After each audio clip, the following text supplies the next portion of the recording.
Uppal GHMC పరిధిలో విచ్చలవిడిగా కట్టడాలు అక్రమాల నిర్మాణాలపై జీహెచ్ఎంసీ నిర్లక్ష్యం అంటూ స్థానికులు ఆగ్రహం. ఇంకా ఎన్ని ప్రమాదాలు జరిగితే జీహెచ్ఎంసీ అధికారులు మేల్కొంటారో. ఉప్పల్ జీహెచ్ఎంసీ పరిధి Venkatareddy Nagar division Ramareddy Nagar street number 4లో నిర్మాణ గోడ కూలి 6 ఏళ్ల చిన్నారి తలకు తీవ్ర గాయాలు. ఒక ఇంటి నిర్మాణ పనులు జరుగుతున్న సమయంలో అకస్మాత్తుగా నిర్మాణ గోడ కూలి పక్కింటి మీద పడింది. ఈ ప్రమాదంలో పక్కింట్లో ఉన్న 6 సంవత్సరాల వినయ అనే చిన్నారి తలకు తీవ్ర గాయాలయ్యాయి. గాయపడిన చిన్నారి స్థానికులు వెంటనే ఆసుపత్రికి తరలించగా ప్రస్తుతం చికిత్స కొనసాగుతుంది. ఈ ఘటనలో ప్రాంతంలో తీవ్ర ఆందోళన నెలకొంది. అక్రమ నిర్మాణాలపై ఉప్పల్ జీహెచ్ఎంసీ అధికారులు పట్టించుకోకపోవడం వల్లే ఈ ప్రమాదం జరిగిందని స్థానికులు ఆరోపిస్తున్నారు. అనుమతులు లేకుండా విచ్చలవిడిగా కట్టడాలు జరుగుతున్నా అధికారులు మౌనం వహిస్తున్నారని ప్రజలు ఆగ్రహం వ్యక్తం చేస్తున్నారు. ఇప్పటికైనా అధికారులు స్పందించి అక్రమ నిర్మాణాలపై కఠిన చర్యలు తీసుకోవాలని, లేదంటే ఇలాంటి ఘటనలు మరింత పెరిగే అవకాశం ఉందని స్థానికులు హెచ్చరించారు.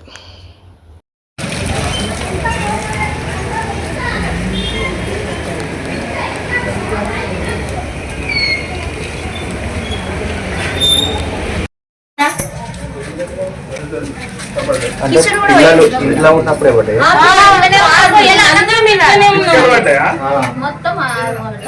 పాప తలకాయ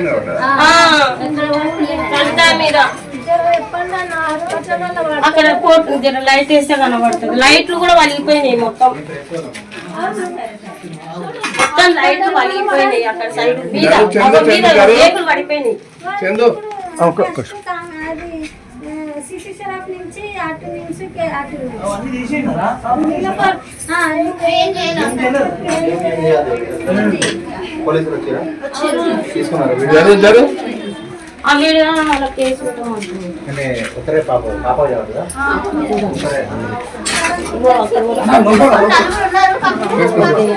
ఎగిరి పడ్డ పిల్లకి తింటున్నా. ఇది కూడా మీది ఉన్నది, ఆడికి పడ్డది. ఇది మీదికి పడ్డది, ఆడికి వెళ్ళి ఇది పడ్డది. ఈ ఇటుకల నా పాప మీదే పడ్డది.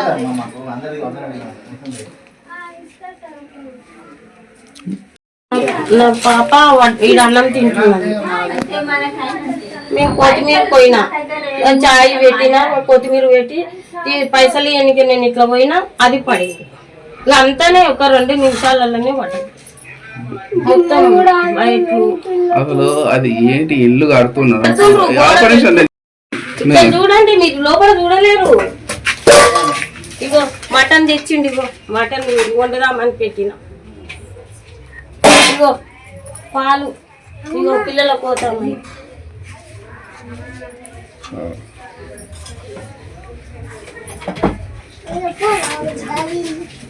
ఇగో బిందెలు వలిగిపోయినాయి. ఇగో నీళ్ళ బిందెలు అన్ని పలిగిపోయినాయి. ఇగో అన్ని వలిగిపోయినాయి.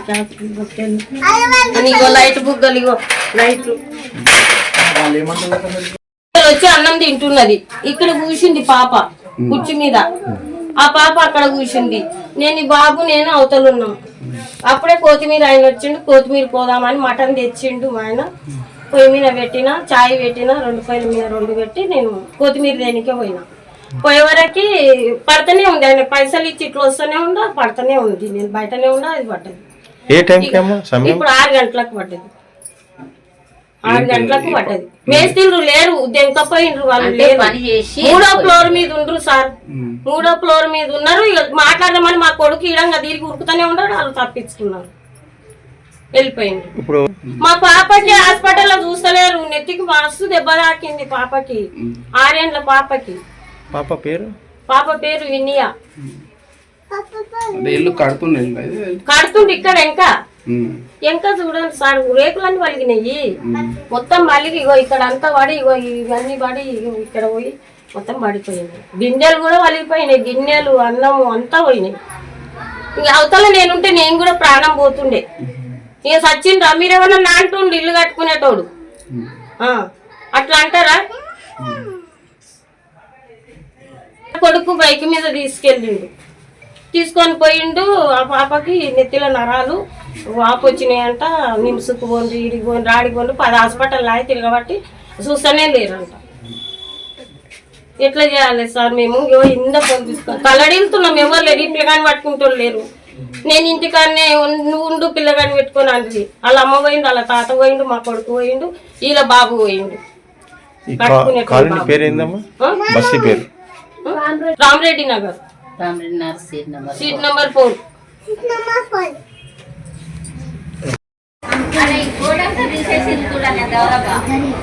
మూడో ఫ్లోర్ నుంచి అంటే మొత్తం అంటే చెట్టు పెట్టి ఇక తీసేసిండు భయపడి కొన్ని ఇంతలో పడ్డాయి ఇక కొన్ని అక్కడ మూకేసిండు వాళ్ళ బాబు. ప్రతిసారి ఈ సప్పుడు వస్తుందంటే ఏమైంది, మేము కట్టుకోవద్దా, మేము చేయొద్దా, ఎందుకు పడుతుంది, ఏడ పడుతుంది, నువ్వు అనాలని అంటున్నావు అని అంటుంది. ఎంత ఇప్పటికి మస్తు సారా చెప్పబట్టి రేకులన్నీ వలుగుతున్నాయి అన్న, నీళ్ళు వస్తున్నాయి అన్న అని కూడా మంచిగా చెప్పినాం మేము. రేపు నువ్వు కట్టుకున్నాడు అంటే రేపు నేను కట్టుకున్నాడు నువ్వు కూడా అను, నేనేమన్నా నీకు ప్రాబ్లం చేస్తే అట్లా అంటుంది సార్. మేము మస్తు సాదా చెప్పినాము, మాకేం ఇంకా గోవ కడతాను అవి కట్టెలు తెచ్చిండు, అవి గోడలు మెత్తగా ఉండే అన్న, రేకులు పోయినాయి, ఎందుకు అట్లా చేస్తున్నావు అన్న అని కూడా నేను అన్నా. అంటే నువ్వు ఇట్లా చేస్తావమ్మా, నువ్వు అట్లా చేస్తావమ్మా, అడిగినప్పుడల్లా లొలి పెట్టుకుంటారు. నీకు మెంటల్ ఎక్కిందా, నా కొడుకు అడిగితే మెంటల్ ఎక్కిందా, నీకు మెంటల్ ఎక్కిందా, నువ్వేం మాట్లాడతావో నీకే తెలియదు, మాకు ఏందానా. ఏం పేరమ్మా వాళ్ళది? రాములు సకలు, మేము తెలుగు వాళ్ళం. అట్లా మాట్లాడుకుంటాం. ఏం చెప్పాలి చెప్పండి సార్. ఇగో పిల్లకి అట్లా అయింది, ఇప్పుడు 10 హాస్పిటల్ తిరుగుతున్నాడు కొడుకు, 3 మనుషులు ఉరికిరి, ఇప్పుడు ఏడా చూస్తలేరంట. ఎవరి దగ్గర పోయేటోళ్ళ ఎంత చెప్పినా నేను ఇవాళ 4 సార్లు చెప్పిన సార్, 4 సార్లు బయటికి వెళ్ళి చెప్పినంత పడుతుంది పడుతుంది పడుతుంది అని కూడా చెప్పిన. ఏం చేయాలి చెప్పేది చెప్పినాం, ఇంకా ఏ చేసినాము ఆ పని చేసిండు. ఇక